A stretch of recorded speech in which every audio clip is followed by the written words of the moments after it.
নবীজি বলেছেন, কেউ যদি মাগরিবের পরে আর এশার পরে, ফজরের পরে আর এশার পরে যদি 3 বার পড়ে, আস্তাগফিরুল্লাহাল্লাযী লা ইলাহা ইল্লা হুয়াল হাইয়ুল কাইয়্যুম ওয়া আতুবু ইলাইহি, 3 বার করে যদি পড়ে, সাগরের ফেনাতুল্য গুনাহ যদি থাকে আল্লাহ তাআলা মাফ করে দিবেন। নবী করিম সাল্লাল্লাহু আলাইহি ওয়াসাল্লাম দেখছেন এক বুড়ি 2-3টা বোঝা মাথায় উঠায়, ঘাড়ে উঠায়, পড়ে যায়। নবী করিম সাল্লাল্লাহু আলাইহি ওয়াসাল্লামের রহমতের নবীর দৃষ্টি আকৃষ্ট হলো। উঠ থেকে নেমে এগিয়ে গেলেন বুড়ির কাছে। বুড়ি, যাও কই? বুড়ি বলছেন, তুমি কোত্থেকে আসছো, তুমি জানো না আব্দুল্লাহর পুত্র মুহাম্মদ এসেছে সাল্লাল্লাহু আলাইহি ওয়াসাল্লাম। আজার উপায় নাই, কাফের যেখানে পাবে সেখানে কাঁদবে। আমি আমার নিরাপদ জায়গায় পালাতে চাই। হুজুর বললেন, আমাকে দাও বোঝাগুলি, তোমার একটু আউগিয়ে দিয়েছি। বোঝাগুলি হাতে নিলেন, পথ চললেন। কিছুদিন গিয়ে মহিলা বলল, এটাই আমার নিরাপদ জায়গা, রাখো। রেখে দিলেন। বুড়ি কিছু পয়সা বের করে বলল, নাও কিছু পারিশ্রমিক। হুজুর বললেন, না, আমি কোনো পারিশ্রমিক নেব না। বুড়ির চোখ এত বড় হয়ে গেছে। কাউকে এই দেশে মানুষ মানুষের উপকার করে বিনা পয়সায়? আশ্চর্য। তুমি যে আমার পেছন থেকে মালপত্র নিয়ে কেটে পড়নি, এই তো আমার কপাল। তুমি পয়সা নেবে না, কে তুমি? আল্লাহর নবী বলেন, বুড়িমা, যার ভয়তে তুমি কাবা শরীফের নিকট থেকে নিরাপদ জায়গা যেটাকে মনে করেছে এই পর্যন্ত এসেছো, আমি সেই মক্কা নগরীর আব্দুল্লাহর এতিম পুত্র নবী মুহাম্মদুর রাসূলুল্লাহ। বুড়ি বলছেন, মুহাম্মদ সাল্লাল্লাহু আলাইহি সাল্লাম তোমার বিরুদ্ধে নেতৃবৃন্দ এত বাজে কথা বলেছে, আমরা ভুল বুঝেছি। তুমি এত উদার, এত মহৎ, আগে বুঝতে পারি নাই, জানতে পারি নাই। ভুলের মধ্যে ছিলাম, আমি আর কাফের রইলাম না, আমিও মুসলমান হয়ে গেলাম। লা ইলাহা ইল্লাল্লাহু মুহাম্মাদুর রাসূলুল্লাহ। নবীজি মসজিদে হারামে প্রবেশ করলেন। সব নেতারা কলা পাতা, কচু পাতার মতো থরথর করে কাঁপছে। হুজুর জিজ্ঞেস করলেন, ও কুরাইশের নেতারা, আমার কাছে আজ কি ধরনের ব্যবহার তোমরা আশা করো? তারা বললেন, ওদের রূহ কি আছে ভেতরে? সব ঠোঁটের কাছে এসে গেছে। বলছে, মুহাম্মদ সাল্লাল্লাহু আলাইহি ওয়াসাল্লাম, একজন উত্তম ভ্রাতা, একজন উত্তম ভ্রাতুষ্পুত্রের কাছ থেকে যে ধরনের ব্যবহার আশা করা যায়, আমরা সেই ধরনের ব্যবহার আপনার কাছে আশা করি। নবীজি বললেন, কুরাইশের নেতারা শোনো, তোমাদের ব্যাপারে আমি আজ সেই কথাই বলবো যেই কথা বলেছিলেন আমার ভাই ইউসুফ আলাইহিস সালাম মিশরের প্রেসিডেন্ট হিসেবে। তিনি সিংহাসনে বসা, তার সামনে তার ভাইরা যখন তাকে না চিনে, তার কাছে যখন এসেছে খাদ্য খাবার নেওয়ার জন্যে, উনি তো ভাইগুলোকে চিনে ফেলেছিলেন।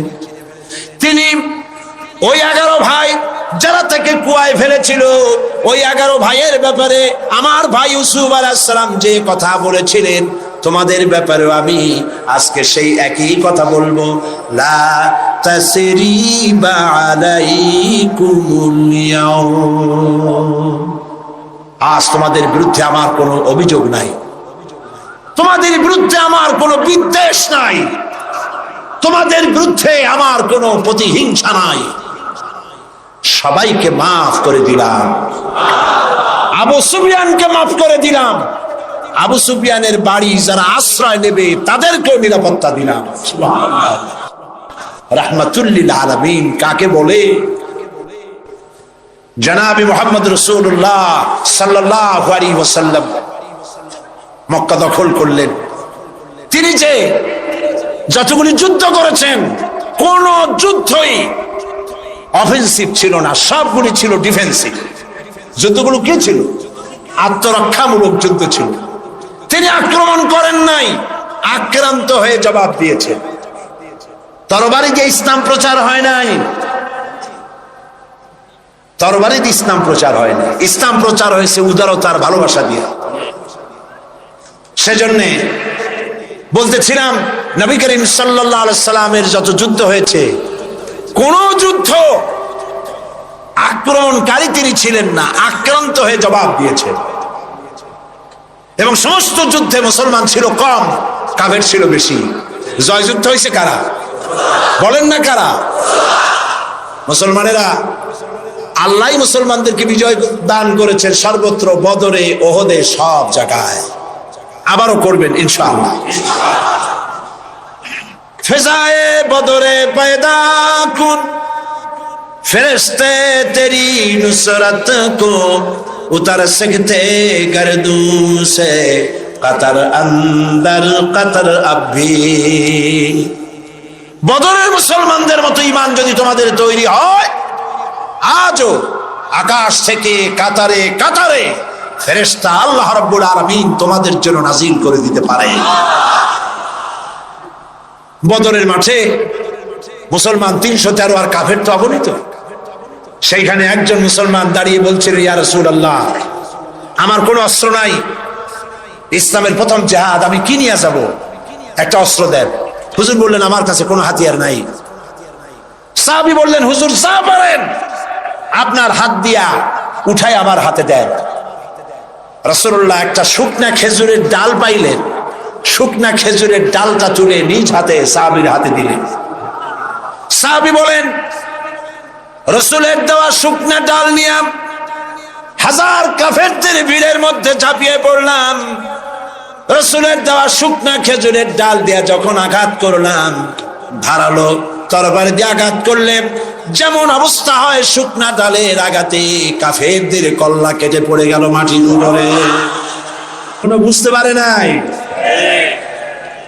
আল্লামা ইকবাল বলেছেন, দস্ত দস্তে दरिया भी न छोड़े हमने, दस्तो दस्ते दरिया भी न छोड़े हमने, बहरे जुल्मत पे दौड़ा दिए घोड़े हमने।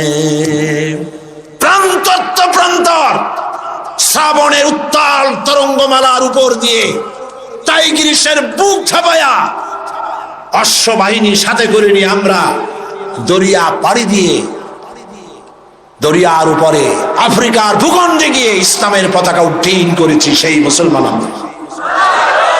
সাদ বিন আবি ওয়াক্কাস রাদিয়াল্লাহু তাআলা আনহু 60,000 সৈন্য নিয়ে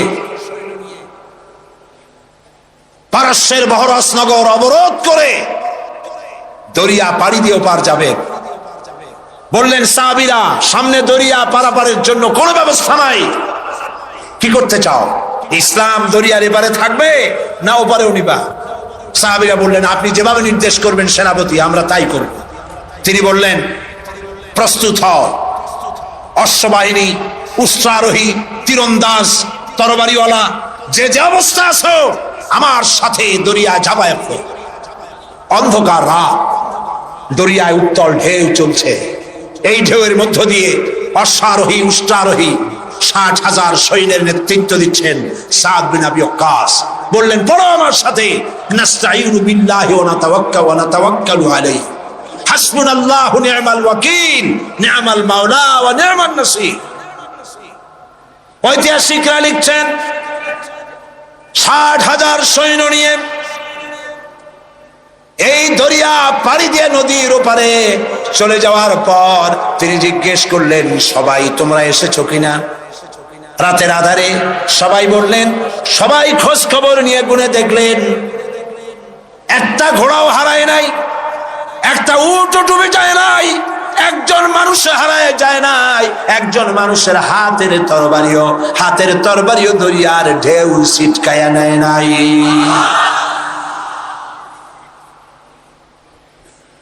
আফ্রিকার গভর্নর বুঝতে পেরেছে মুসলমানরা ঢুকেছে।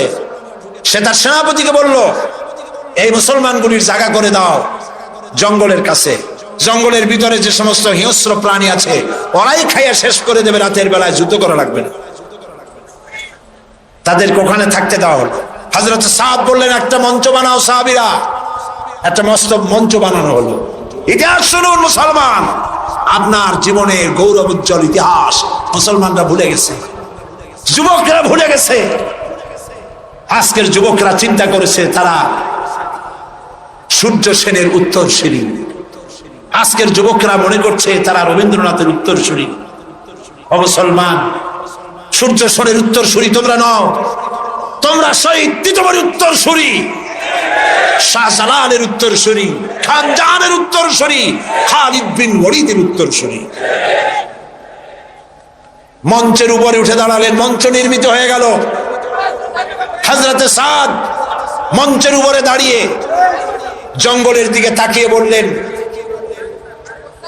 লক্ষ্য করুন, আরে ভাই এত মানুষ, কারো তো পেশাব পায়খানা লাগতেই পারে, আপনারা পথ ছেড়ে দেন, তা না হলে আপনাদেরই অসুবিধা হবে। মঞ্চের উপরে দাঁড়িয়ে হযরতে সাদ বললেন, ইয়া আইয়াতুল হাসারাত ওয়াস সিবা, নাহনু আসহাবু রাসূলুল্লাহ সাল্লাল্লাহু আলাইহি ওয়াসাল্লাম, ফারজিউ ফাইন্না নাজিলুন, ফামান ওয়াজাদনা বাদাহু কাতালনাহু। ও জঙ্গলের হিংস্র প্রাণীরা, শুনে রাখো, আমরা আল্লাহর নবী রাসূলুল্লাহর সাহাবী, এই এলাকায় ইসলাম প্রচারের জন্য এই এলাকায় এসেছি, আমরা এখানে রাত কাটাতে চাই। সুতরাং তোমরা যারা এই জঙ্গলের ভিতরে হিংস্র প্রাণী আছো, আমাদের নিরাপত্তার কারণে এই এলাকা ছেড়ে অন্যত্র চলে যাও। আমার এই ঘোষণার পরে যদি কোনো হিংস্র প্রাণী আমাদের সামনে পড়ে যায়, তরবারি দিয়ে ফয়সালা করা হবে। কাফেরেরা চিন্তা করলো, পাগলেরা কয় কি, মঞ্চ বানাইয়া বাঘ সিংহরে ওয়াজ করতেছে, একটা কথা হইল।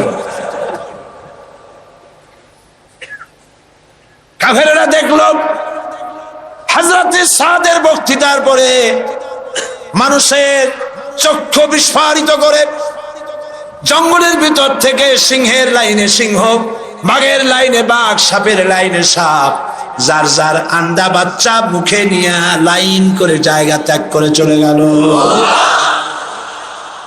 সেই মুসলমান আবার সেই দিন ফিরে আসতে পারে, ফিরে আসবে ইনশাআল্লাহ। বলি ইনশাআল্লাহ। মুসলমান জীবন দিতে জানে, জীবন দিতে জানে। মুসলমান তাদের ঈমান নষ্ট করতে পারবে না। আমরা আর কিছু পারবো না, এদেশে বসে দোয়া তো করতে পারবো না, তাও পারবো না কেন? দুদায়েব, চেচনিয়ার প্রেসিডেন্ট দুদায়েব, তিনি রাশিয়ার আক্রমণে যখন চেচনিয়া তছনছ হয়ে যাচ্ছিল, তখন তিনি একটা নিউজ ইন্টারনেটে পাঠিয়েছিলেন, দৈনিক ইনকিলাব পত্রিকায় সেই খবরটা ছাপা হয়েছিল। তিনি বলেছিলেন, ও পৃথিবীর মুসলমানেরা, রাশিয়া আমাদের মারতেছে, আমাদের খাবার নাই, পড়ার নাই, প্রতিদিন আমরা মরছি, তোমরা আমাদেরকে খাবার দিলে না, আমাদেরকে অস্ত্র দিলে না, আমাদেরকে টাকা দিলে না, আমাদেরকে কিচ্ছু দিলে না, আমাদের পক্ষে কথাও বললে না। ও পৃথিবীর মুসলমানেরা, আচ্ছা এইটুকুনু কি করতে পারো না যে গভীর রাত্রে 2 রাকাত তাহাজ্জুদের নামাজ পড়ে আল্লাহর কাছে 2টি হাত উঁচু করে এ কথাও কি বলতে পারো না যে আল্লাহ, ও আল্লাহ, তুমি তো সেই আল্লাহ যে বদরের মাঠে ফেরেশতা দিয়া সাহায্য করেছিলে, তুমি তো সেই আল্লাহ যে ফেরেশতা দিয়া উহুদে সাহায্য করেছিলে। ও আল্লাহ, তুমি দয়া করে সেই ফেরেশতাগুলি দিয়ে চেচনিয়ার মুসলমানদেরকে সাহায্য করো। ও পৃথিবীর মুসলমান, এটুকুনু কি করতে পারো না আমাদের জন্য? আজ আফগানের মুসলমানেরাও তাদের কথা, তাদের খবর ছড়ায় না। ওরা মারে, এটা ছড়ায়, কিন্তু এরা কত মারে সেইটা বলার মতো, সেইটা নিউজ দেওয়ার মতো নিউজ মিডিয়াও তাদের হাতে নাই। তাদের সাহায্য করার জন্য আল্লাহ ছাড়া কেউ নাই। এই জন্য আজ প্রাণ ভরে দোয়া করতে হবে আফগানের মুসলমানদের জন্য। আমি বাংলাদেশের এক ছোট্ট ব্যক্তি, আল্লাহর এক নগণ্য গোলাম। আমি বিশ্বাস করি, মনে প্রাণে বিশ্বাস করি, আজ হোক কাল হোক, কাবা শরীফ ভাঙতে এসে আব্রাহার যে দশা করেছিলেন আল্লাহ, আফগানিস্তানের বুকে বুশের সেই দশা আল্লাহ করে দিবেন। বুশ হবে ইতিহাসের শেষ আব্রাহা ইনশাআল্লাহ।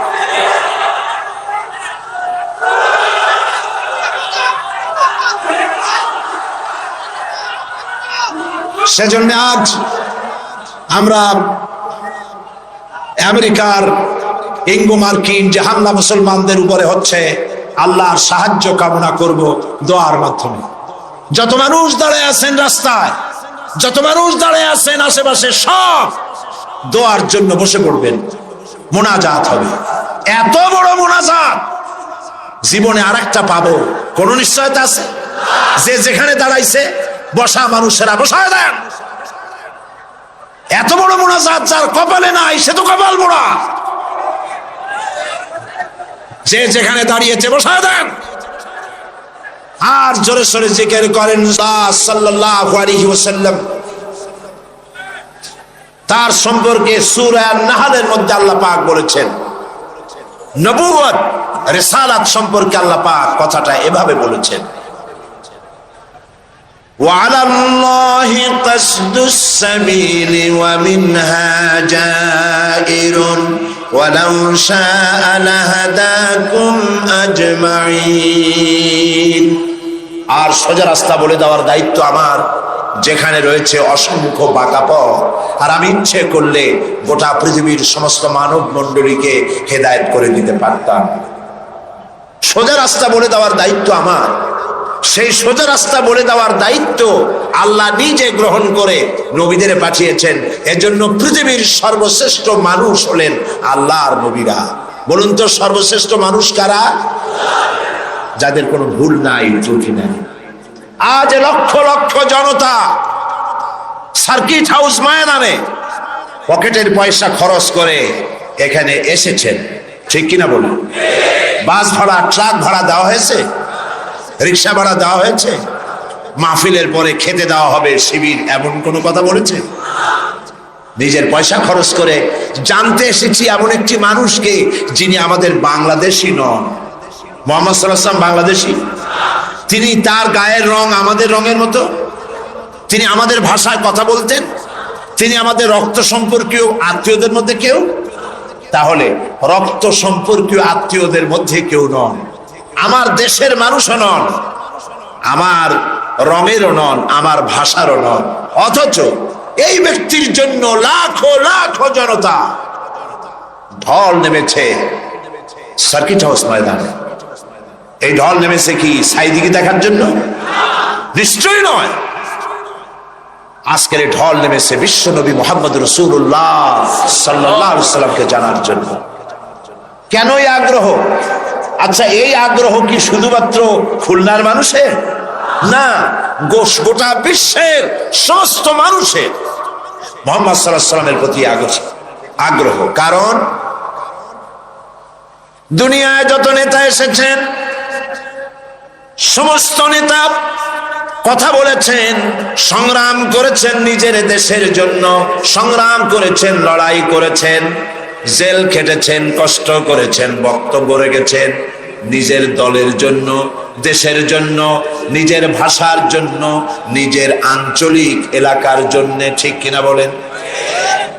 পৃথিবীর যে কোনো দেশের নেতা এই চরিত্রে, প্রত্যেকটি নেতা, পৃথিবীর যে কোনো নেতার নাম আপনি বলবেন, সব নেতা নিজের অঞ্চল, নিজের ভাষা, নিজের মানুষ, নিজের দল, এই জন্যই কথা বলেছে সারা দুনিয়ায়। বিশ্ব মানবতার জন্য কথা বলেছেন, নারীর জন্য, সাদা মানুষের জন্য, কালো মানুষের জন্য, নির্যাতিত মানবতার জন্য, শ্রমিকের জন্য, কৃষকের জন্য, বিশ্বব্যাপী সমস্ত মানুষের অধিকারের কথা পৃথিবীতে একজনই বলেছেন, যার নাম বিশ্ব নবী, বিশ্ব নেতা, সাইয়্যিদুল মুরসালিন, আশরাফুল আম্বিয়া, মুহাম্মদুর রাসূলুল্লাহ সাল্লাল্লাহু আলাইহি ওয়াসাল্লাম। আপন চরিত্র মাধুর্য দিয়ে পৃথিবীকে তিনি জয় করেছেন। তিনি যুদ্ধ করে পৃথিবীকে জয় করেননি, যুদ্ধ করে মানুষকে পদানত করেননি। তিনি মানুষের মন জয় করেছেন, মানুষকে আকর্ষণ করেছেন অনুপম চরিত্র মাধুর্য দিয়ে। আল্লাহর নবী মুহাম্মদ রাসূলুল্লাহ, সবাই বলেন সাল্লাল্লাহু আলাইহি ওয়াসাল্লাম, তার চরিত্রের প্রতি আকৃষ্ট হয়েছেন গোটা বিশ্ব। আল্লাহ পাক নিজেই যার চরিত্রের সার্টিফিকেট দিচ্ছেন। আল্লাহ রাব্বুল আলামিন বলেন, ওয়া ইন্নাকা লাআলা খুলুকিন আযীম। নবী হে, আপনি হচ্ছেন মহান চরিত্রের অধিকারী। সুবহানাল্লাহ বলবেন না? কে দিচ্ছেন এই সার্টিফিকেট? কে দিচ্ছেন? ও নবী, আপনি মহান চরিত্রের অধিকারী, খুলুকিন আযীম। আযীম কাকে বলে? আরবিতে চওড়া জিনিসকে বোঝাবার জন্য বলা হয় আরিদ। গভীরতাকে বোঝাবার জন্য আরবিতে বলা হয় আমিক। কিন্তু যে চওড়া মাপা যায় না, কত চওড়া মাপার মতো কোনো ফিতা নাই, কত গভীর তা মাপার মতো কোনো যন্ত্র নাই, এত সীমাহীন চওড়া, সীমাহীন গভীর যে জিনিস, তাকেই বলা হয় আযীম। নবী হে, আপনি এমন মহান চরিত্রের অধিকারী যা পৃথিবী কেউ মেপে কুলাতে পারবে না। সুবহানাল্লাহ। এই সার্টিফিকেট দিচ্ছেন আল্লাহ রব্বুল আলামিন নিজেই। পৃথিবীর মধ্যখানে আল্লাহ তাকে পাঠালেন। শৈশব, কৈশোর, যৌবন কাটালেন যে মানুষদের মধ্যে, তারা তাকে আল আমিন বলল, সত্যবাদী বলল, বিশ্বাসী বলল। জীবনে একটি মিথ্যে কথা বলেন। আপনারা বলেন এইটা কত বড় কথা, এইটা কত বড় কথা। সারা জীবনে একটি মিথ্যে কথা উচ্চারণ করেননি মুখ দিয়ে। সুবহানাল্লাহ বলবেন না? কাউকে ঠকাননি, কাউকে প্রতারণা করেননি, কাউকে নিন্দা করেননি, কাউকে গালমন্দ করেননি, পরচর্চা, পরনিন্দা করেননি, কাউকে ব্যথা দেননি। সারা জীবন অন্যের ব্যথা শুনে ব্যথা মুছেছেন দুই হাতে, নিজে ব্যথা পেয়েছেন, কাউকে ব্যথা দেন নাই। বিশ্বনবী মুহাম্মদ সাল্লাল্লাহু আলাইহি ওয়াসাল্লাম। আল্লাহ পাক এই সুন্দর মানুষটিকে, এই মহান মানুষটিকে পৃথিবীতে পাঠালেন কি জন্য? আল্লাহ রাব্বুল আলামিন কোরআনে কারীমের ভিতরে পরিষ্কার করে বলেছেন, হুয়াল্লাযী আরসালা রাসূলাহু বিল হুদা ওয়া দীনিল হক লিইয়ুযহিরাহু আলাদ-দীনি কুল্লিহি ওয়ালাউ কারিহাল মুশরিকুন। আল্লাহ হচ্ছেন তিনি যিনি তার রাসূলকে দ্বীন হক, সত্যের বিধান সহকারে পৃথিবীতে পাঠিয়েছেন, এই জন্যে যাতে করে তিনি সমগ্র বিশ্বের মানুষের উপরে আল্লাহর আদর্শ, আল্লাহর ইসলামকে বিজয়ী করে দেন। তাতে যদিও তাতে এ বিষয় কাফেরদের কাছে অসহনীয়, কাফেরদের কাছে তা যতই অসহনীয় হোক, আল্লাহ পাক নবীকে এজন্য পাঠিয়েছেন পৃথিবীর মানব রচিত সকল মতবাদের উপরে আল্লাহ পাকের নবী বিজয়ী করে দেবেন। কোনটাকে? আপনারা শুনতেছেন না বোধহয় ঠিক মতো। কোনটাকে? ইসলাম। ইসলামকে বিজয়ী আদর্শে পরিণত করার জন্য আল্লাহ পাক তার রাসূলকে পৃথিবীর বুকে পাঠালেন। নবী করিম সাল্লাল্লাহু আলাইহি ওয়াসাল্লাম দ্বীনের দাওয়াত শুরু করেছেন। 40 বছর বয়সের সময় নবুয়ত পেলেন। উতর কর গারে হেরা সে সুয়ে কওম আয়া, উতর কর গারে হেরা সে সুয়ে কওম আয়া, और एक नुस्खे की बियासत लाया। হেরা পাহাড় থেকে নবী করিম সাল্লাল্লাহু আলাইহি ওয়াসাল্লাম নেমে আসলেন, হাতে আনলেন পরশ পাথর। সেই পরশ পাথরের নাম হচ্ছে কোরআন শরীফ। সুবহানাল্লাহ বলুন। এই পরশ পাথরের সংস্পর্শে যারাই এলো, আল্লাহ রাব্বুল আলামিন তাদেরকে সোনা, লোহাগুলিকে সোনা বানায় দিলেন, কয়লার খণ্ডগুলিকে হীরক খণ্ডে পরিণত করে দিলেন। নবী করিম সাল্লাল্লাহু আলাইহি ওয়াসাল্লাম কাবা শরীফের পাশে বসে তেলাওয়াত করছেন। আবু জাহেল, আবু লাহাবরা, যারা মুহাম্মদ সাল্লাল্লাহু আলাইহি ওয়াসাল্লামকে বলতো আল আমিন, বলতো সাদেক, বলতো, তারা এখন আর এই সম্বোধন করতে রাজি নয়। তারা বুঝতে পেরেছে তাদের আদর্শের দিন শেষ, তাদের নেতৃত্বের দিন শেষ। মুহাম্মদ সাল্লাল্লাহু আলাইহি সাল্লাম নতুন এক আদর্শ নিয়ে এসেছেন, এই আদর্শের কাছে যেন কেউ না যেতে পারে। সেই জন্য তারা বলল মুহাম্মদ সাল্লাল্লাহু আলাইহি সাল্লাম পাগল হয়ে গেছে। বলেন নাউজুবিল্লাহ। নবী করিম সাল্লাল্লাহু আলাইহি সাল্লামকে পাগল বলা হলো। রসুলকে যদি পাগল বলা হয় আঘাত লাগে কোথায়? আল্লাহর অস্তিত্বে আঘাত লাগে। ওরা মুহাম্মদ সাল্লাল্লাহু আলাইহি সাল্লামকে পাগল বলল, আল্লাহ পাক জবাব দিলেন। আল্লাহ রাব্বুল আলামিন কাফিরদের এই গালির জবাবে আল্লাহ পাক শোনায় দিলেন, ওয়া মা সাহিবুকুম বিমাজনুন, তোমাদের সাথী পাগল নন। তোমাদের সাথী সারা জীবন তোমরা যার সাথে ছিলে পাগলামির কি দেখলে? আসল পাগল কারা তা খুব শীঘ্রই প্রতীয়মান হবে, সকলের সামনে স্পষ্ট হবে। প্রিয় ভাই সব, হজের মৌসুম এলো। মুহাম্মদ সাল্লাল্লাহু আলাইহি সাল্লাম কাবা শরীফের পাশে বসে তেলাওয়াত করছেন। তখনও তার নাম চতুর্দিকে ছড়ায় নাই। ওরা ছড়াচ্ছে পাগল বলে, জেনে ধরা রুগী বলে, কাহেন বলে, সাহের বলে, গণক, জাদুকর, পাগল, এই সব ছড়াচ্ছে।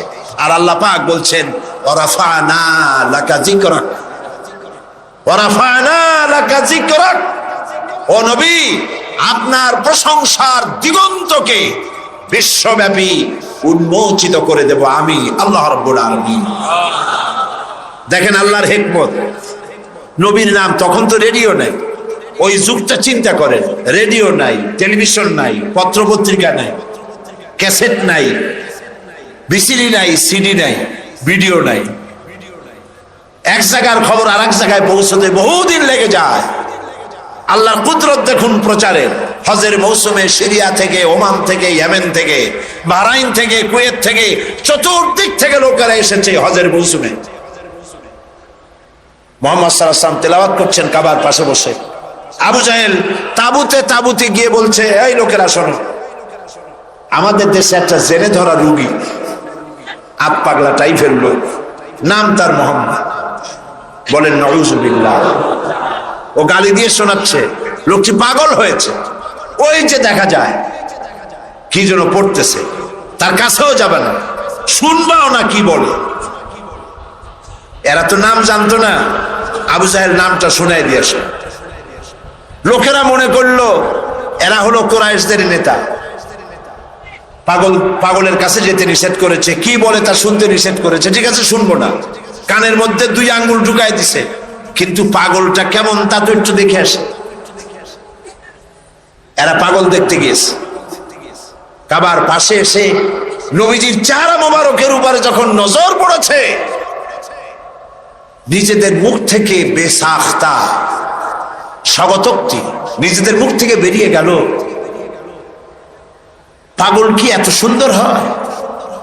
আমরা তো পাগল দেখেছি আমাদের দেশে, মাথার চুল থাকে উস্কো খুস্কো, দাঁতে থাকে ময়লা, জামার বোতাম নিচেরটা থাকে উপরে, কাপড় চোপড় অবিন্যস্ত। পাগল তো আমরাও দেখেছি। এত সুন্দর মানুষ, তা কি কোনোদিন পাগল হতে পারে? কত সুন্দর। যার কথা আপনারা শুনতে এসেছেন, গৌতম বুদ্ধ বলেন, শ্রীকৃষ্ণ বলেন, কনফুসিয়াস বলেন, জরথুস্ট বলেন, গুরু নানক বলেন, পৃথিবীর কোন নেতার জীবন ইতিহাস ঐতিহাসিক ভিত্তি নাই। জীবনের 2-4টা ঘটনা আছে মাত্র, আর কিছু নাই। টেস্ট করুন, পড়েন, পড়াশোনা করেন।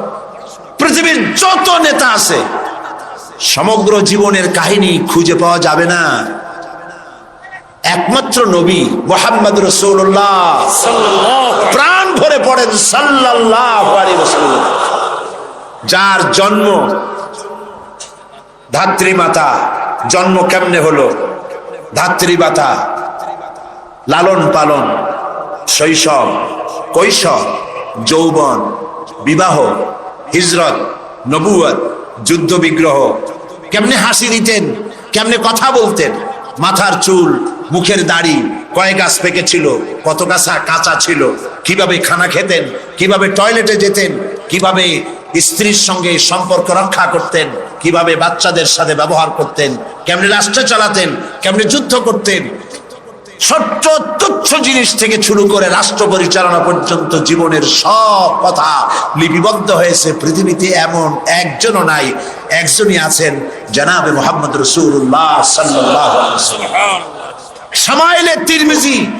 শামাইলে তিরমিজি বাংলা হয়ে গেছে, মেহেরবানি করে পড়েন, মেহেরবানি করে পড়েন, পড়ে দেখুন রাসূলুল্লাহর জীবনে কেমনে খানা খাইতেন, কেমনে হাঁটতেন, কেমনে বসতেন, কেমনে হাসতেন, কেমনে কাঁদতেন, সব লিপিবদ্ধ হয়েছে, কোনো কথা বাদ পড়ে নাই। সুবহানাল্লাহ। কারণ পৃথিবীর নেতারা তাদের জীবন দুই ভাগে বিভক্ত, একটা হচ্ছে পার্সোনাল লাইফ, আর একটা হচ্ছে প্রাইভেট, কি বলে public life, public character, personal character. চরিত্রটা দুই রকম, ব্যক্তিগত চরিত্র আর মানুষের সামনে দেখাবার মতো আরেকটা চরিত্র। নবী করিম সাল্লাল্লাহু আলাইহি ওয়াসাল্লামের চরিত্র এরকম ছিল না। কোন নেতা এই সাহস করবে না তার স্ত্রীকে বলার, স্ত্রীর কাছেই তার স্বামীর সমস্ত দুর্বলতা স্ত্রীর জানা থাকে। কথা ঠিক কিনা?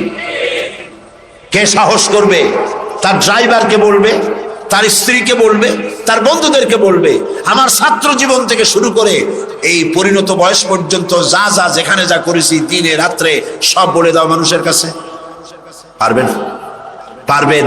বিশ্ব নবী মুহাম্মদ রাসূলুল্লাহ সাল্লাল্লাহু আলাইহি ওয়াসাল্লাম, আল্লাহর নবী সাহাবায়ে কিরামদের বলেছেন, ও আমার সাহাবীরা, দিনের আলোতে আমার ভিতরে যে আচরণ তোমরা দেখতে পাও, রাতের আধারে আমার ভিতরে যে আচরণ তোমরা দেখতে পাও, ও আমার স্ত্রীরা, রাতের আধারে কপাট বদ্ধ রুমের ভিতরে আমার যে আচরণ দেখতে পাও, বদ্ধ দরজার বাইরে দিনের বেলায় রাতের বেলায় যে আচরণ আমার দেখতে পাও, যে চাল চলন দেখতে পাও, সবকিছু খুলে খুলে মানুষের সামনে বলে দাও।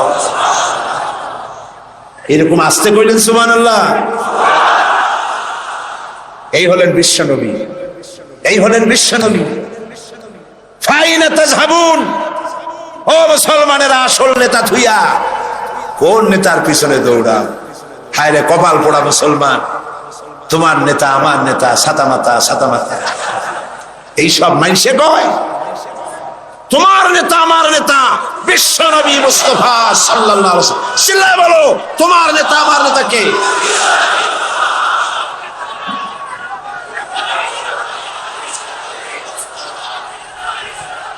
জনাবে মুহাম্মদ রাসূলুল্লাহ, জনাবে মুহাম্মদ রাসূলুল্লাহ। সবাই বলেন সাল্লাল্লাহু আলাইহি ওয়াসাল্লাম। সুবহানাল্লাহ, কি চরিত্র, কি সুন্দর। হযরত আনাস রাদিয়াল্লাহু তাআলা আনহু 8.5 বছরের কিশোর, একেবারে বাচ্চা না, 8.5 বছরের কিশোর মুহাম্মদ সাল্লাল্লাহু আলাইহি ওয়াসাল্লামের খেদমতে নিয়োজিত হয়েছেন। আপনারাই বলেন, 8.5 বছরের ছেলে, সে কি সব কথা বোঝে? তারা যদি বলা হয় গরম পানি আনো, সে তো ফ্রিজের পানি নিয়ে আসবে, বুঝতে পারবে না। স্যান্ডেল আনো, আনবে জুতা। বিছানা বিছাও, বিছানা উঠায় দেবে। ছোট্ট মানুষ তো, ভুল হইতেই পারে। সে আনাস রাদিয়াল্লাহু তাআলা আনহু কি বলছেন রাসূল সম্পর্কে? আহারে, হযরত আনাস বলেন, 8.5 বছর বয়স থেকে নিয়ে একটানা 10 বছর পর্যন্ত নবী মুহাম্মদ রাসূলুল্লাহ সাল্লাল্লাহু আলাইহি ওয়াসাল্লামের খাদেম হিসেবে হুজুরের সাথে থাকার সৌভাগ্য আমার হয়েছিল। 10টি বছরের ভিতরে একটি বারের জন্য আল্লাহর নবী আমাকে চোখ রাঙাইয়া ধমকের সুরে একবারও বলেন নাই, আনাস এটা কেন করেছো অথবা এটা কেন করো নাই। সে হযরত আনাস বলেন, একবার নিয়ে গেলাম রাসূলকে আমার বাড়ি দাওয়াত খাওয়াইতে। হুজুর সাল্লাল্লাহু আলাইহি ওয়াসাল্লাম আমার বাড়িতে খানা খেয়ে বাইরে বেরিয়েছেন। ওটা ছিল পূর্ণিমার রাত। বাইরে এসে একবার পূর্ণিমার চাঁদের দিকে তাকান, আর একবার রসুলের চেহারার দিকে তাকান। বারবার তাকাতাকি করছে। আমি প্রশ্ন করলাম, মা, পূর্ণিমার চাঁদ আর রসুলের চেহারায় বারবার তাকাইয়া দেখো কি? মা আমার বলল, আনাস রে, আমি পূর্ণিমার চাঁদ আর রসুলের চেহারার সঙ্গে কম্পেয়ার করতেছিলাম, তুলনা করতেছিলাম। আমার মনে হলো নবীজি যখন ঘরের থেকে বাইরে নেমেছেন, নবীজির চেহারার সামনে, নবীজির চেহারার সৌন্দর্যের সামনে পূর্ণিমার চাঁদ যেন ম্লান হয়ে গিয়েছে। পূর্ণিমার চাঁদের মধ্যে কলঙ্ক কালিমা আছে, আল্লাহর নবীর চেহারার ভিতরে কোনো কালিমা দেখতে পেলাম না। রাসূলুল্লাহর এই চেহারা দেখে বিভিন্ন দেশ থেকে আগত কাফেরেরা হুজুরের চেহারা দেখে পাগল হয়ে গেছে। তারা নিজেরাই বলতেছে, পাগলের সুরতে এরকম হয় নাকি? অসম্ভব, নিশ্চয়ই এই লোকটি পাগল নয়। আচ্ছা কি বলে শুনি। কানের মধ্যে তো আঙ্গুল দেওয়া ছিল, আঙ্গুল বাইর করে বেড়াইছে। নবীজি তেলাওয়াত, হুজুর সাল্লাল্লাহু আলাইহি ওয়াসাল্লাম তেলাওয়াত করছে। ভালো কারি যারা, সুন্দর গলার আওয়াজ আল্লাহ যাদেরকে দান করেছেন, সেই সুন্দর গলার আওয়াজ দিয়ে যখন তেলাওয়াত করে কারি, কেমন লাগে? খারাপ লাগে না মজা লাগে? এই যে আব্দুর রহমান আস-সুদাইস, শেখ আব্দুর রহমান আস-সুদাইস, ইমাম খতিব মসজিদুল হারাম মক্কা আল মুকাররমা, আব্দুর রহমান আল হুজাইফি, ইমাম খতিব মসজিদ আন-নববী আশ-শরীফ মদিনা আল মুনাওয়ারা। সুবহানাল্লাহ। এইসব কারীদের তেলাওয়াত কেমন লাগে? কারি আব্দুল সামাদ আব্দুল বাসেত, একজন আমেরিকা আমাকে বলেছিল যে কারি আব্দুল বাসেত যখন তার মায়ের পেট থেকে দুনিয়া আসছিল, তার মা যে কত কত কেজি মিশ্রি তারে খাওয়াইছিল, চিনি খাওয়াইছিল, আল্লাহই জানে। সুবহানাল্লাহ। সাধারণ মানুষের তেলাওয়াত শুনলে চোখ দিয়ে অর্থ বোঝে না, চোখ দিয়ে পানি পড়তে থাকে। কোরআনের প্রতি যাদের মহব্বত আছে, অর্থ বোঝে না, চোখ দিয়ে পানি পড়ে। এ কোনো সাধারণ কারি নয়। এখন তেলাওয়াত করতেছেন তিনি, যার উপরে কোরআন নাজিল হয়েছে। সুবহানাল্লাহ। আল্লাহর নবীর তেলাওয়াত কাফেরদের কানের মধ্য দিয়া কলিজার ভিতরে প্রবেশ করা শুরু করে দিয়েছে। বাইরের থেকে যে লোকগুলি আসলো, নবীজির মুখে তেলাওয়াত শুনে নিজেদের অজান্তেই তাদের মুখ থেকে বেরিয়ে গেল, লা ইলাহা ইল্লাল্লাহু মুহাম্মাদুর রাসূলুল্লাহ। জোরে সরে পড়েন, লা ইলাহা, লা ইলাহা ইল্লাল্লাহ। আরো জোরে, লা ইলাহা। নাই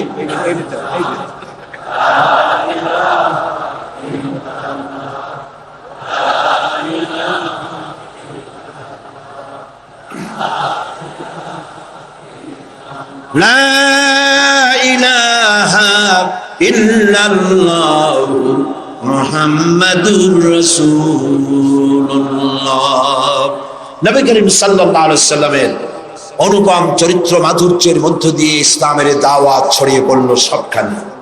সিরিয়া, কুয়েত, কাতার, বাহরাইন, মিশর সব দিকে ছড়িয়ে পড়তে লাগলো।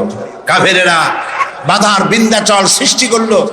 তারা নেতৃত্ব দিতে চাইলো, রাসূলুল্লাহ নেতৃত্ব নেন নাই। আবু তালেব বলেছিল, আবু তালেবের তারা কি বলেছিল, মুহাম্মদ সাল্লাল্লাহু আলাইহি ওয়াসাল্লামকে শুধু একটা প্রস্তাব দেন, সোনা দানা সুন্দরী নারী যা চায় সব দেব, তবু যেন লা ইলাহা ইল্লাল্লাহ এই দাওয়াতটা যেন না দেয়। তাহলে বোঝেন লা ইলাহা ইল্লাল্লাহ কত কি বিপ্লবাত্মক কথা। আমরা বুঝি না বলে আমাদেরকেও অ্যাকশন করে না, যারা শোনে না, যারা শোনে তাদের মধ্যেও অ্যাকশন করে না। মুহাম্মদ সাল্লাল্লাহু আলাইহি ওয়াসাল্লামের কাছে যখন এই প্রস্তাব গেল, এই প্রস্তাব তিনি মেনেছিলেন? মেনেছিলেন? আল্লাহর নবী বলেছিলেন, চাচা আবু তালেব নেতৃবৃন্দকে শুনিয়ে দেন, সোনা দানা টাকা পয়সা তো দূরের কথা, যেটা তারা দিতে পারবে না, তাও যদি তারা দিতে পারে আকাশের ওই সূর্যটা এনে যদি ওরা মুহাম্মদ সাল্লাল্লাহু আলাইহি ওয়াসাল্লামের হাতে, ডান হাতে উঠায় দেয়, আকাশের ওই পূর্ণিমার চাঁদটা ধরে এনে ওরা যদি মুহাম্মদ সাল্লাল্লাহু আলাইহি ওয়াসাল্লামের বাম হাতে তুলে দেয়, এর বিনিময় আল্লাহর নবী মুহাম্মদ রাসূলুল্লাহ সাল্লাল্লাহু আলাইহি ওয়াসাল্লাম এক মুহূর্তের জন্য তাওহীদের দাওয়াত বন্ধ করে দেবে না। আমি এসেছি পৃথিবীর বুকে ইসলামকে বিজয়ী করার জন্য। আল্লাহ পাক তার রাসূলকে সাহায্য করলেন, 13 বছর মক্কায় থেকে লোক তৈরি করলেন। বন্ধুরা, ইসলাম শুধু নামাজ, রোজা, হজ, যাকাত সর্বস্ব নয়। ইসলাম কমপ্লিট কোড, এটা হলো পূর্ণাঙ্গ জীবন বিধান যা মানুষের জীবনের সবটাকে কন্ট্রোল করে। এটা বুঝতে চায় না ধর্ম নিরপেক্ষবাদীরা। আল্লাহ তৈরি করেছেন ইসলাম, শয়তান তৈরি করেছে সেকুলারিজম। ধর্ম নিরপেক্ষ মতবাদ কে তৈরি করেছে? জোরে বলেন, কে করেছে? শয়তান তৈরি করেছে। আর আল্লাহ সৃষ্টি করেছেন, তৈরি করেছেন মানবতার কল্যাণের জন্য ইসলাম। সমস্ত নবীদেরকে আল্লাহ পাক কিসের উপরে পাঠাইছেন? কি প্রচার করতে পাঠাইছেন? বলেন, জবাব দেন, কি প্রচার করতে পাঠিয়েছেন? ধর্ম নিরপেক্ষ মতবাদ প্রচার করতে আল্লাহ যে নবীকে পাঠাইছেন সেই নবীর নাম করেন। কোন নবীকে পাঠাইছেন? ধর্ম নিরপেক্ষ মতবাদ প্রতিষ্ঠার জন্য পৃথিবীতে এসেছে শয়তান। কে এসেছে? চিল্লায় বলেন।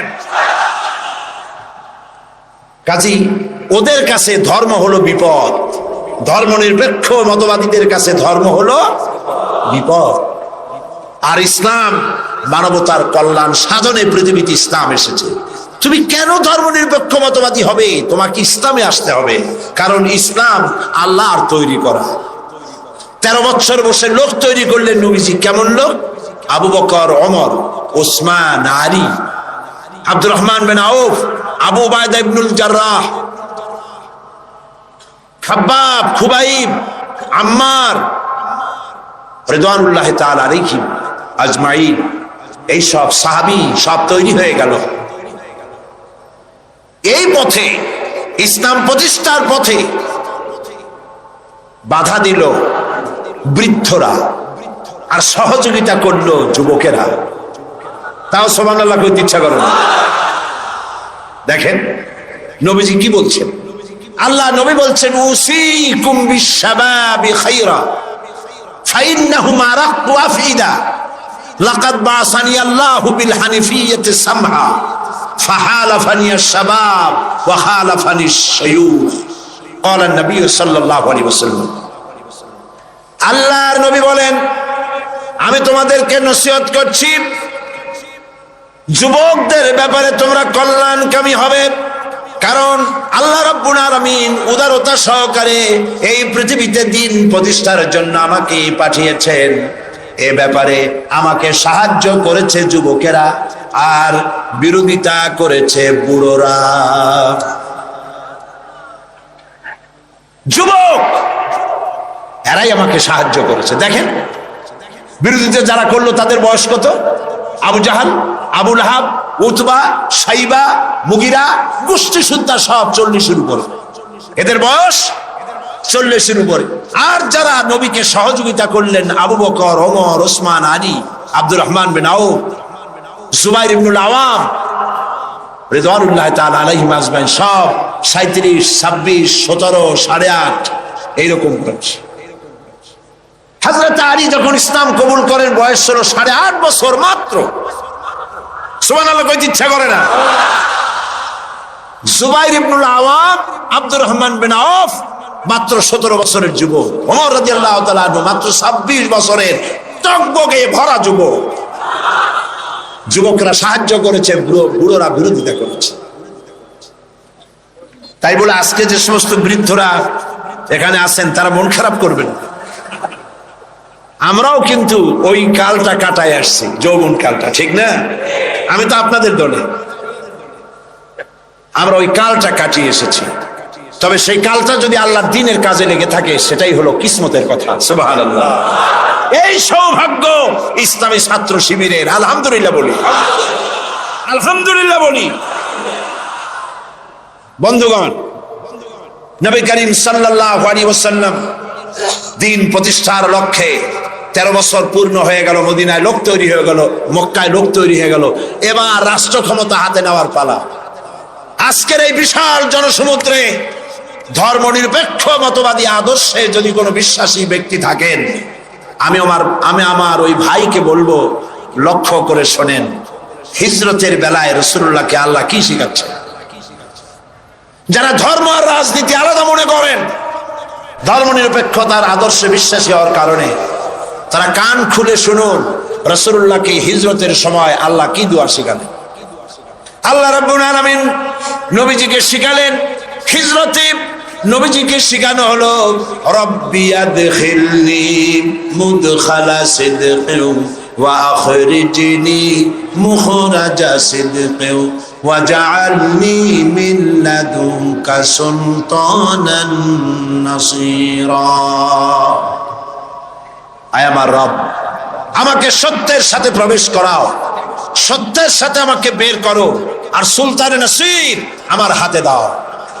সুলতানে নাসির দুনিয়ার সব মুহাদ্দিসিন মুফাসসিরিনে কেরাম একমত, সুলতানে নাসির মানে রাষ্ট্রীয় পাওয়ার। আয় আল্লাহ, তুমি আমাকে রাষ্ট্রীয় পাওয়ার হাতে দাও, রাষ্ট্র ক্ষমতা দাও। রাষ্ট্রীয় ক্ষমতা হাতে পেলেই জনগণকে ভালো বানানো যায়, শুধু নসিহত করে মানুষকে ভালো বানানো যায় না। ঠিক কিনা বলেন? ঠিক কিনা বলেন? রাষ্ট্রীয় ক্ষমতা হাতে থাকতে হয়। রাষ্ট্রীয় ক্ষমতা যদি ভালো মানুষের হাতে থাকে মানুষ ভালো হয়, খারাপ মানুষের হাতে থাকলে মানুষ খারাপ হয়ে যায়।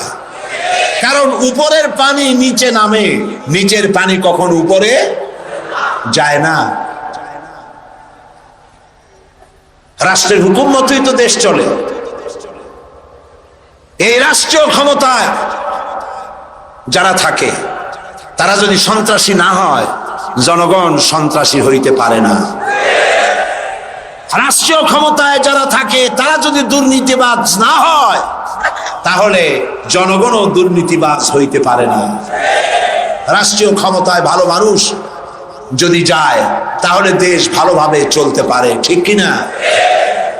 আল্লাহর নবী আরো বলেছেন, আকাশের অসংখ্য তারকা পুঞ্জের ভেতরে পূর্ণিমার চাঁদের যে মর্যাদা, আল্লাহ রাব্বুল আলামিনের নবী বলেন আমার উম্মতের মধ্যে আমার উলামাদের সেই মর্যাদা। এদেশে ইসলাম, সততা, চরিত্র, দ্বীন, ঈমান যতটুকু টিকে আছে তা আলেমদের কারণে, হক্কানি পীর বুজুর্গদের কারণেই তা টিকে আছে। সুবহানাল্লাহ বলেন, আলহামদুলিল্লাহ বলেন। ইসলামী আন্দোলন, আলেম ওলামা, পীর বুজুর্গ, মাদ্রাসা মসজিদ, এরা এদেশের ঈমান, আমান, চরিত্র, দ্বীন, আমানতদারি, টুপি, দাড়ি এরাই টিকায় রাখছে। আলহামদুলিল্লাহ বলেন। সেজন্য ভাইরা, নবী করিম সাল্লাল্লাহু আলাইহি ওয়াসাল্লাম পৃথিবীতে এসেছিলেন দ্বীন প্রতিষ্ঠার জন্য। কাফেরেরা বরদাস্ত করতে পারে নাই। তারা চেয়েছে আল্লাহর দ্বীনকে দুনিয়া থেকে মিটায় দেবে। ওরা চায় দ্বীন মিটায় দেবে, আল্লাহ চান দ্বীন প্রতিষ্ঠা করবেন। কথা টিকবে কার? বলেন টিকবে কার? আল্লাহ রাব্বুল আলামিনের কথাই টিকবে। কালিমাতুল্লাহি হিয়াল উলিয়া, আল্লাহর কথাই সর্বোচ্চ থাকবে। আল্লাহ রাব্বুল আলামিন কোরআনে কারীমের মধ্যে বলে দিয়েছেন, ওয়ালা তাহিনু ওয়ালা তাহজানু ওয়া আনতুমুল আলাউনা ইন কুনতুম মুমিনিন। কোনো ভয় নাই, কোনো চিন্তা নাই, যদি তোমরা মুমিন হও আমি আল্লাহ রাব্বুল আলামিন তোমাদেরকে জয়ী করে দেব। বিজয় তোমরাই লাভ করবে। নবী করিম সাল্লাল্লাহু আলাইহি ওয়াসাল্লাম হিজরত করলেন, মক্কা শরীফ থেকে মদিনায় চলে এলেন। তিনি আজ মদিনা স্টেটের প্রেসিডেন্ট। সুবহানাল্লাহ বলেন। রাতের আধারে এসেছেন, রাতের আধারে এসেছেন, একজন মানুষ সাথে নেই। আজ রাসূলুল্লাহ প্রেসিডেন্ট। বদরের বিজয় হয়েছে, ফতে মক্কার সময় এসেছে। রাসূলুল্লাহ মক্কা দখলের জন্য যাচ্ছেন। সাথে আজ কত লোক? 10,000। কয় হাজার? 10,000। সেনাবাহিনী সাহাবীদের সাথে নিয়ে চলেছেন, হাতে 10,000 তরবারি চকমক করছে। মক্কার পাশে এসে যখন পৌঁছে গেছেন, আরে যে ব্যক্তি রাতের আধারে একজন মানুষ সাথে নিয়ে আত্মগোপন করে মদিনায় এলেন, আল্লাহ তাকে আজকে প্রেসিডেন্টের বেশে মক্কায় পৌঁছায় দিচ্ছেন। সুবহানাল্লাহ। আল্লাহকে বিশ্বাস করো। ইউসুফ আলাইহিস সালামকে যারা কুয়ার মধ্যে ভালাইছিল, কারা ভালাইছিল? বাইরা। কুয়ার মধ্যে যারা ভালাইছিল তারা তো মনে করেছিল কুয়ায় ভালাই দিছি, এটা মরণ কুয়া, কিন্তু ওরা তো জানে না এটা। আমার ভাইরা, হযরত ইব্রাহিম আলাইহিস সালামের কথা আল্লাহ পাক কোরআনে কারিমে বলছেন, সবর কারে কয় দেখো, শেখো সবর কারে কয়। আল্লাহ পাক বললেন, ইব্রাহিম তোমার বিবি আর তোমার নবজাতক এই সন্তানকে রেখে আসো মক্কা নগরীতে। তিনি চলে গেলেন, সেখানে ঘর নাই, বাড়ি নাই, কিচ্ছু নাই, চতুর্দিকে ধুধু বালু আর মরুভূমি। হযরতে হাজরা বলছেন, ইব্রাহিম সামান্য পানি আর খাবার দিয়া আমার সন্তান শুদ্ধ এখানে রেখে যেতেছো, আমি কি অপরাধ করেছি? কোনো জবাব নাই। 2বার 3বার বলার পরে হাজরা বলছেন, ইব্রাহিম গো, তবে কি আমার আল্লাহর হুকুম মতো আমারে রেখে যাচ্ছ নাকি? হযরত ইব্রাহিম আকাশের দিকে আঙ্গুল উঁচু করলেন। কথা বলবেন, বাক শক্তি বেরোচ্ছে না। 80 বছর বয়সের সময় একটা বাচ্চা আল্লাহ তারে দিচ্ছেন, আর এমন বাচ্চা পয়গম্বরের ছেলে, কি সুন্দর চেহারা, মরুভূমির উপরে ফালাই দিয়াছো, ফালাই দিয়ে রওনা হয়ে যাচ্ছেন, মুখ দিয়া কথা সরছে না, আকাশের দিকে দেখালেন। হযরত হাজরা বুঝতে পারলেন। হযরত হাজরা বলেন, ইব্রাহিম কোনো চিন্তা নাই, নিশ্চিন্ত মনে বাড়ি ফিরে যাও। আমি আমার আল্লাহর উপরে এতটা ভরসা করি, আল্লাহর হুকুমে যদি আমার এখানে রেখে যেয়ে থাকো, ওই আল্লাহ পাক আমাকে আর আমার কলিজার টুকরা ইসমাইলকে পানিতে আর খাবারে মারবেন না, অবশ্যই তিনি ব্যবস্থা করবেন। ব্যবস্থা হয়ে গেল। হযরত ইসমাইল বড় হয়ে গেলেন। আল্লাহ পাক অর্ডার করলেন, জবাহ করো ছেলেকে। হযরত ইব্রাহিম আলাইহিস সালাম যখন জবাহের প্রস্তাব করলেন, হযরত ইসমাইল তা আপত্তি করতেন, বাবাজি আমার মায়ের আর আমাকে বাচ্চা অবস্থায় ফেলে গেলেন, খাবার দেন নাই, পরার দেন নাই, বছরের পর বছর আমাদের এখানে কাটলো, দেখতেও আসেন নাই, আজ আসছেন জবাহ দিতে, এটা কেমন কথা? কি ধরনের বাপ আপনি? এরকম বলছে নাকি? এরকম বলছে? হযরত ইব্রাহিম আলাইহিস সালাম প্রস্তাবটা কিভাবে পারলেন? আল্লাহ পাক কোরআনে কারিমে দৃষ্টান্ত রেখে দিয়েছেন। আল্লাহ পাক বলছেন, হযরত ইব্রাহিম ছেলেকে বললেন, ইয়া বুনাইয়া, ইয়া বুনাইয়া, হে আমার কলিজার টুকরা লাডলা, হে আমার কলিজার টুকরা সন্তান, ইন্নী আরা ফিল মানাম আন্নী আযবাহুক, আমি স্বপ্নে দেখছি আমি যেন তোমাকে জবাহ করতেছি, ফানজুর মাযা তারা, তোমার রায় কি বলো? আমি তো স্বপ্নে দেখছি যে আমি তোমার জবাহ করতেছি, এখন তোমার রায় কি, তোমার মত কি? হযরত ইসমাঈল আলাইহিস সালাম শুনিয়া দিলেন দৌড়, নাকি না? হযরত ইসমাঈল আলাইহিস সালাম ধৈর্যের প্রতীক, তিনি কি কথা বললেন? তার মুখের কথা কোরআন শরীফে আল্লাহ পাক উঠায় দিলেন। হযরত ইসমাঈল বললেন, ইয়া আবাতি ফাআল মা তু'মারু সাতাজিদুনি ইনশাআল্লাহু মিনাস সাবিরিন, হে আমার পিতা, আপনি যে ব্যাপারে আদিষ্ট হয়েছেন আপনি তা পালন করুন, অবশ্যই আমাকে ধৈর্যধারীদের মধ্যে পাওয়া যাবেন। সুবহানাল্লাহ।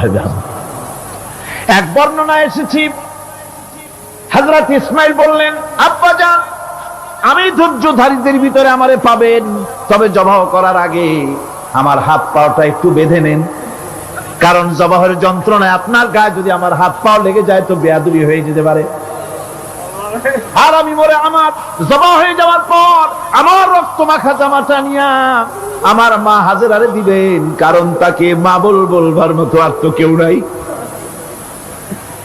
হযরত ইব্রাহিম তাকে বাঁধবার জন্য প্রস্তুতি নিলেন।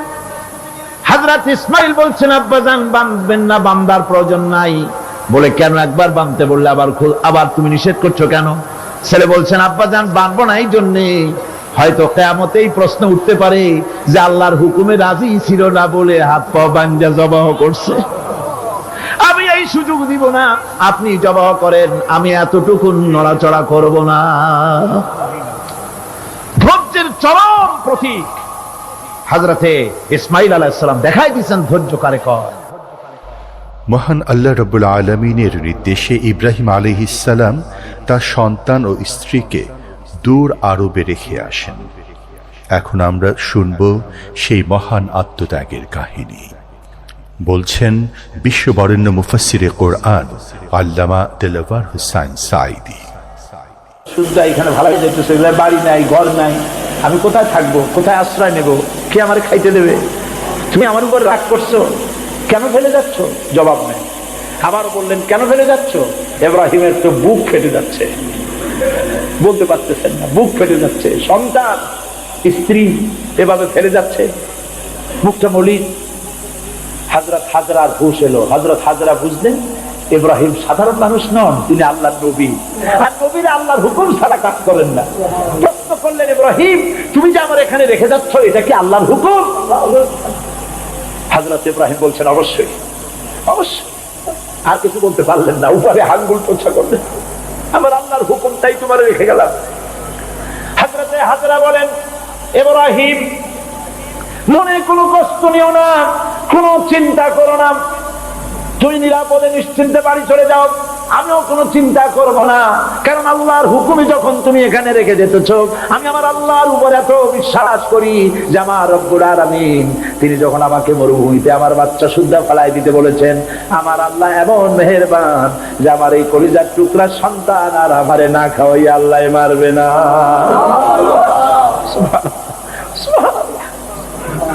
হযরতে হাজরা পানির জন্য দৌড়দৌড়ি করলেন। সাফা মারোয়া আপনারা জানেন, সব জানা কথা, সাফা মারোয়া দৌড়িয়ে দৌড়ি।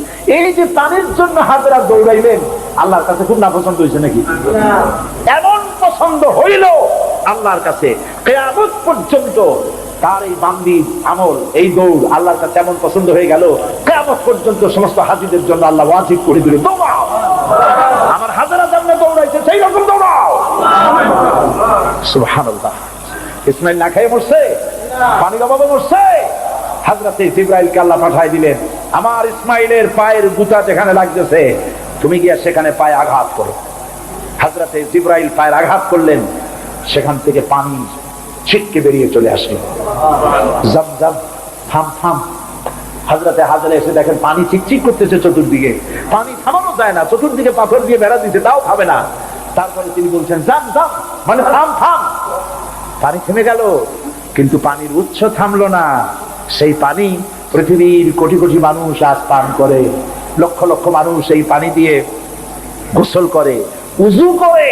লক্ষ লক্ষ গ্যালন পানি প্রতি বছর সারা দেশে ছড়িয়ে যায়, মক্কায় যায়, মদিনায় যায়, জেদ্দায় যায়, সমস্ত জায়গায় যায়।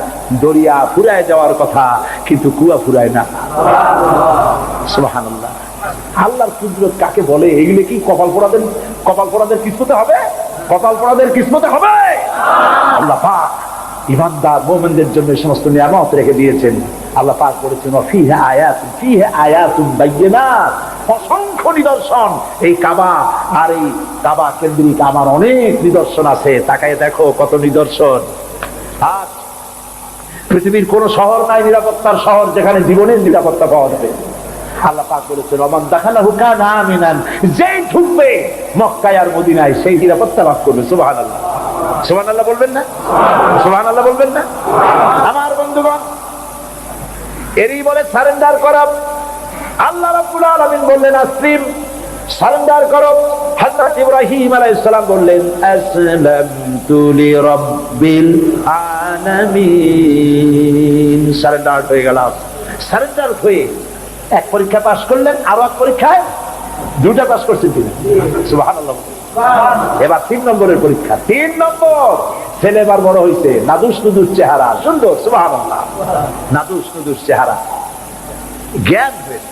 এবার যাও ছেলেকে জবাব করো। সুবহানাল্লাহ।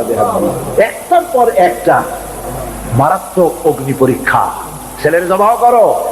হযরত ইব্রাহিম আলাইহিস সালাম বলছিলেন যে আল্লাহ এই রকমের কঠিন পরীক্ষা তুমি আমারে বানাইও না। বলছেন না। আমার মা বোনেরা, আমার ভাইয়েরা লক্ষ্য করেন, হযরত ইব্রাহিম ছেলেকে প্রশ্ন করলেন, তারে বললেন পরিষ্কার, আল্লাহ আমাকে অর্ডার করেছে, ইন্নী আরা ফিল মানাম আন্নী আযবাহুক, আমি স্বপ্নে দেখেছি আমি তোমাকে জবাহ করতেছি, বলো তোমার অভিমত কি? ফানজুর মাযা তারা, বলো তোমার অভিমত কি? হযরত ইসমাইল বলতে পারতেন, আব্বা আপনি আমার বাবা, আমার মায়ের শুদ্ধ করে ভালাই দিয়ে গেছেন, বছরের পর বছর খাবার দেন নাই, পরার দেন নাই, খোঁজ খবর নেন নাই, আজকে কোন অধিকারে আপনি আমাকে জবাহ করতে এসেছেন? বলতে পারতেন না? তিনি কি তা বলেছেন? না, এর নাম মুসলমান। চিল্লায় বলেন সুবহানাল্লাহ। এর নাম মুসলমান। আল্লাহর হুকুমের সামনে মাথা নত করে দাও। হযরত ইসমাইল কি জবাব দিলেন? হযরত ইসমাইল বললেন, ইয়া আবাতি ফাআল মা তুমারু সাতাজিদুনি ইনশাআল্লাহু মিনাস সাবিরিন। হে পিতা, আপনি স্বপ্নে যে ব্যাপারে আদিষ্ট হয়েছেন, দেখেন ছোট্ট মানুষ কিন্তু তিনি কথা বললেন না যে আপনি স্বপ্নে যা দেখছেন তাই করেন। তিনি বললেন কি, আপনি স্বপ্নে যে ব্যাপারে আদিষ্ট হয়েছেন আপনি তা পালন করুন। ছেলের এই জ্ঞান হয়েছে আমার আব্বা আল্লাহর পয়গম্বর, আর পয়গম্বররা নিজের ইচ্ছায় কিছুই করে না, আল্লাহর হুকুম। আপনি আমাকে ধৈর্যধারীদের মধ্যে পেয়ে যাবেন, আমাকে ধৈর্যধারী পাবেন। আমি ছটফট করবো না, দৌড় দেবো না। তবে আমার আব্বা তিনটা কাজ করেন। জবাহ করার সময় আমার হাত পা বাঁধেন, যাতে করে জবাহের বেদনায় যন্ত্রণায় আমার হাত পা আপনার গায়ে লাগলে আমার বেয়াদবি হয়ে যেতে পারে।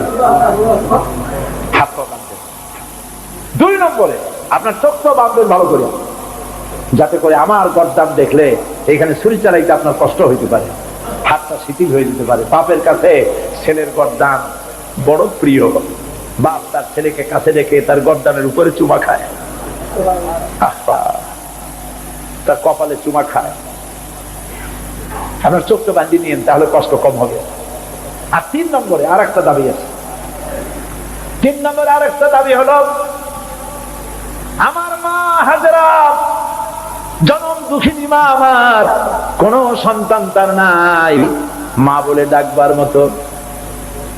আমাকে জবাহ করার পরে আমার রক্ত মাখা জামাটা আমার মায়েরে দিয়া দিবেন, আর বলবেন যেন কান্দাকাটি না করে, কিয়ামতের দিন আল্লাহর দরবারে মায়ের সাথে আমার দেখা হয়ে যাবে। হযরত ইব্রাহিম ছেলের হাত পা বাঁধলেন, নিজের চোখ বেঁধেছেন। আল্লাহর আকাশের ফেরেশতারা তাকায় দেখতেছেন, কি সাংঘাতিক পরীক্ষা। এত বড় পরীক্ষা পৃথিবীর কোন মানুষকে আল্লাহ রাব্বুল আলামিন করেন নাই। কি কঠিন পরীক্ষা! নিজের ছেলের গলায় ছুরি চালানো বাপের পক্ষে কি সম্ভব? হযরত ইব্রাহিম আলাইহিস সালাম কোরআনে কারীমের মধ্যে রব্বুল আলামিন সুন্দর করে বলেছেন, ফালাম্মা আসলামা ওয়া তাল্লাহু লিল জাবিন। বাপ বেটা দুজনে রাজি হয়েছে, ছেলেটারে কাট করিয়া ছুরি ধরছে, ছুরি চালানো শুরু হয়ে গেছে। আল্লাহর কি ইচ্ছা যে ইসমাইল জবাহ হয়ে যায়? আল্লাহর ইচ্ছা পরীক্ষা করা। আর ইব্রাহিম আলাইহিস সালাম পরীক্ষার রেজাল্ট জানেন না, ঠিক কিনা? ছেলে জবাহ হবে কি হবে না এটা কি জানা আছে? তার জানা আছে জবাহ হবেই। শক্তভাবে ছুরি চালাচ্ছেন, কাটে না, গলা কাটে না। এরপরে আল্লাহ রাব্বুল আলামিন, আকাশের ফেরেশতারা কাঁদতেছে এই দৃশ্য দেখে। আল্লাহ পাক দুম্বার ব্যবস্থা করে দিলেন। দুম্বা ইসমাইলকে, হযরত ইব্রাহিম তো চোখ বান্ধা, ইসমাইল আলাইহিস সালামকে সরাইয়া দুম্বার সামনে দিয়েছে, দুম্বা জবাহ হয়ে গেছে। সুবহানাল্লাহ। আল্লাহ রাব্বুল আলামিন হযরত ইব্রাহিমকে শোনায় দিলেন, ওয়ানাদাইনাহু আইয়া ইব্রাহিম সাদ্দাকতার রুয়া ইন্না কাযালিকা নাজজিল মুহসিনিন। আমি ইব্রাহিমকে ডেকে বললাম, ইব্রাহিম তুমি তোমার স্বপ্নকে বাস্তবে রূপ দিয়েছো, আর আমি এইভাবে করে মুহসিনিনদেরকে পুরস্কৃত করে থাকি। সালামুন আলা ইব্রাহিম। ইব্রাহিমের উপরে আল্লাহর শান্তি নাজিল হোক। কিয়ামত পর্যন্ত পৃথিবীর কোটি কোটি মুসলমানেরা নামাজের মধ্যে ইব্রাহিম আলাইহিস সালামের জন্য দোয়া করবে। সুবহানাল্লাহ। দোয়া করেন না আপনারা? কোন সময়? দরুদের মধ্যে। কিয়ামত পর্যন্ত দোয়া করো, তোমার নেতা, তোমার জাতির পিতা। মুসলমান কারে বলে? এর নাম মুসলমান। মদের ব্যবসা ছাড়তে পারবেন না, জুয়া ছাড়তে পারবেন না, সুদ ছাড়তে পারবেন না, আবার দাবি করবেন আপনি মুসলমান। মুসলমান হওয়া যাবে না, আল্লাহর কসম মুসলমান হওয়া যাবে না। মুনাফিক মুনাফিক মুনাফিক। মুসলমান হতে হলে আল্লাহর হুকুমের সামনে মাথা নত করতে হবে, যা তিনি বলেছেন সব মানতে হবে। মিথ্যা ছেড়ে দিতে হবে, ওজনে কম দেওয়া যাবে না, খাদ্যে ভেজাল দেওয়া যাবে না, নিজের স্ত্রীকে নিজের মেয়েকে বেপরদা করা যাবে না, বৈশাখী মেলার নামে নিজেদের মেয়েগুলিকে সৌন্দর্য প্রদর্শনী করে মানুষের সামনে বের করা যাবে না। এর নাম ইসলাম। এর নাম কি? এই ধরনের মুসলমান হইতে পারবো আমরা? হইতে পারবো? এই ধরনের মুসলমান হইতে রাজি আছি? কারা কারা রাজি? আলহামদুলিল্লাহ,